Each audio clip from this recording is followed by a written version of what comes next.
Ես ուզում եի այդ դեր հիշեի միջալուց ես միշտ դրա մասին մտածում եմ,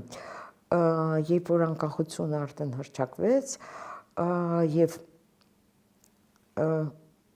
այն հրապարակի ժամացույցի վրա դրոշը դրվեց եւ բայց սա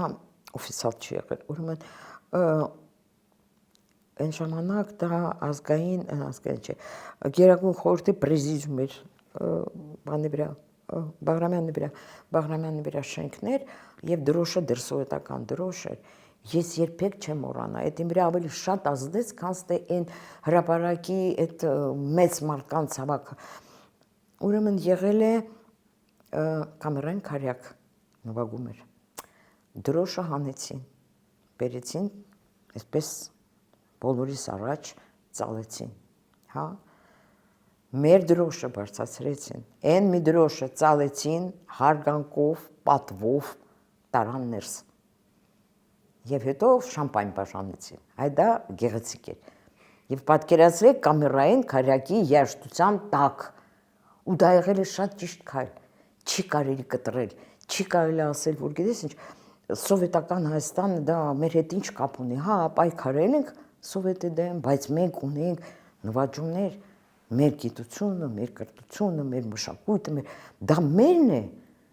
ոնց կլինի, եթե դա խորհրդանիշ է, եթե դա դրոշ է, քո պետության, ինչ որ ժամանակի քո պետության դրոշն է, դու իրավունք չունես անհարգելից վերաբերմունք ցուցաբերես, հա, հարգանքով, պատվով, այսպես են որ ասում, с почетным караулом տարան ներս, երևի տարեր են արխիվացրել են, եւ շատերը, ոչ շատերը այնտեղ տեղը այդքան մեծ չէր պարզը, բայց մարդիկ կային, որ հիշում եմ, ես էլ եմ դա հիշում, ես հիշում եմ, ու իմ մոտ դա տպավորվեց որպես կարևորագույն տար, որ չի կարելի արմատից կտրել, չի կարելի, գիտեք, բան, միշտ հիշում եմ այդ Համլետից այդ մի դերվակը, որ ասում է, «Не ладно что-то в датском королевстве распалась связь времен». Այդ ժամանակները, եթե սկսում եմ քանդվել, այդ նշանակում է, որ դա ինչ-որ շատ վտանգավոր, շատ վատ, շատ,